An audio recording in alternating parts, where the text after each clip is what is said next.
People often come up to me in VRChat and thank me for not being like those Christians. They're appreciative because I'm not forcing a message, I'm having a conversation, and they can sense that. It's not that the truth alone is loving. It's about how you share the truth with an individual, especially someone that may not currently share your Christian perspective. Here's the thing. Most of us were never taught how to share our faith. We were just told to share our faith. And that difference is costing us every conversation. So today I want to introduce you to something I call Evangelism. It's not a new religion, not a new theology. It's a framework, a way of doing evangelism that puts love first, curiosity second, and a sales pitch never. And once you understand it, sharing your faith is going to feel completely natural. So you already know this in your gut. No one's ever been argued into a genuine relationship with God. Think about your own faith story. Did someone back you into a corner until you gave in? Probably not. More likely, someone loved you. Someone loved you well. Someone listened. Someone made you feel safe enough to ask real questions. That's evangelism. We're just making that intentional. Here's what most well-meaning Christians do wrong. And I say well-meaning because the heart is right. The method is just off. We walk into a conversation with an agenda. We have a destination in mind. We want the person to pray a prayer, accept Jesus, change their life, and we're steering the whole conversation toward that destination, whether they want to go there or not. To the person on the other side of that conversation, that feels like a trap. It feels like the friendship was never real. It feels like they were a project, not a person. And that's not evangelism. That's pressure. The first principle of evangelism is simple. Ask before you tell. Before you share anything about what you believe, get genuinely curious about where they are. In VRChat, I'll often ask something like, hey, do you have any kind of spiritual beliefs? Do you believe in a higher power? Are you agnostic, atheist? Like, do you think there's something bigger out there? And then I stop talking. So that question does two things. It shows respect. I'm not assuming they're lost and need saving, and it opens a door they can choose to walk through. If they say, yes, I believe in a higher power, well, that's great. Now we have a starting point because now I know more of the questions they're actually carrying. Step 2, listen like it matters. When someone tells you they've been church hurt, that's not an obstacle to overcome. That's just their story. So honor it. I see this happen all the time with people dealing with homosexuality or transgenderism. They just get wrote off as if they're not a person. That's the worst thing you can do as a Christian because you're conveying that they don't matter to God.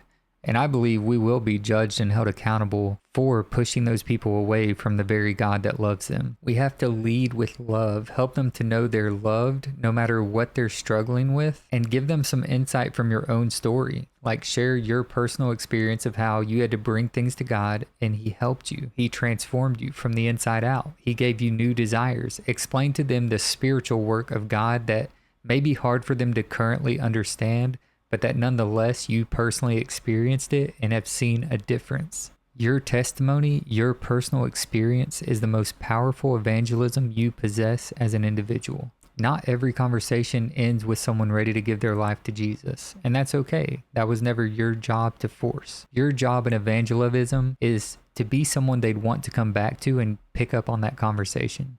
To be the person they think when life gets difficult and they have these questions, they would be willing to come to you and ask. In conversations with something like, I really enjoyed our conversation today. If you ever want to dig into it deeper or if you have questions, I'd definitely be willing to help. Please reach out. Plant seeds, trust God with the harvest. I want to be honest with you. I didn't invent this evangelism or read it in a book.